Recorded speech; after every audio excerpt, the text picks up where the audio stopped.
गांठ बांधल बतिया के तू कबहू ना भूलैह।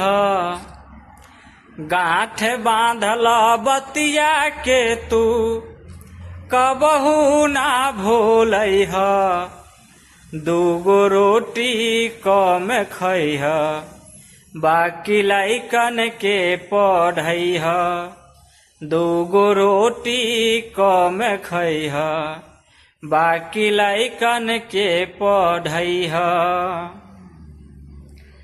आज के दुख सहल काले काम आए। पढ़ी जइहे लइका लइकी जिंदगी बन जाए। आज के दुख सहल काले काम आई। पढ़ी जइहे लइका लइकी जिंदगी बन जाए। सपना देखले बाल जवन सपना साच बनैह। सपना देखले बाल जवन सपना साच बनैह। दूगो रोटी कम खैह, बाकी लइकन के पढ़ैह। दूगो रोटी कम खैह, बाकी बचवन के पढ़ैह। कॉपी किताब कलम खाना पढ़ाई सब कुछ देत बाटे गवर्नमेंट भाई।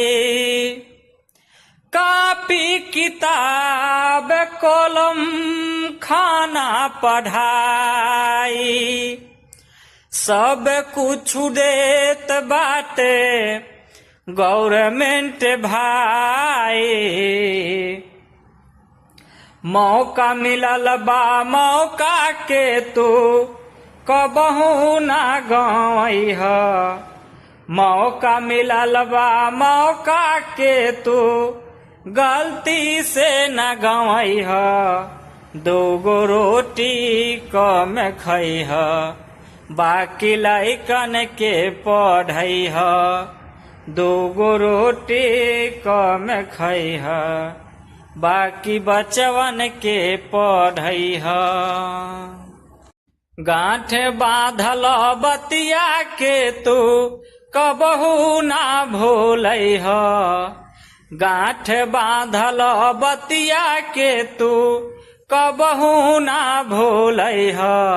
दूगो रोटी कम खैह, बाकी लइकन के पढ़ैह। दूगो रोटी कम खैह, बाकी लइकन के पढ़ैह।